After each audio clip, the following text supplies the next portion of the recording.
ഞങ്ങളുടെ വീടും പരിസരമൊക്കെയാണ് ഇത് കേട്ടോ.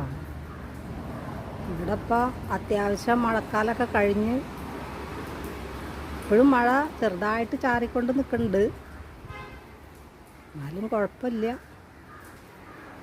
അങ്ങനെ പോണതാ, അവിടെ റോഡാണ്, റോട്ടിൽ കൂടെ വാഹനങ്ങൾ പോകുന്നതൊക്കെ ഇങ്ങനെ കാണാം.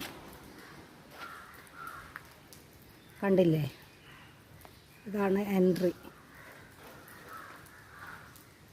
ക്വാർട്ടേഴ്സുകളാണ് ഇതൊക്കെ.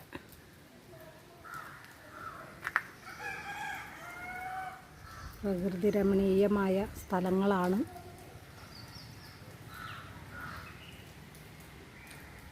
റോട്ടിൽ കൂടാണെങ്കിൽ സദാസമയം വാഹനങ്ങൾ അങ്ങോട്ടും ഇങ്ങോട്ടും പോയിക്കൊണ്ടേയിരിക്കുകയാണ്. ഓട്ടോറിക്ഷ ആയിട്ടും ലോറിയായിട്ടും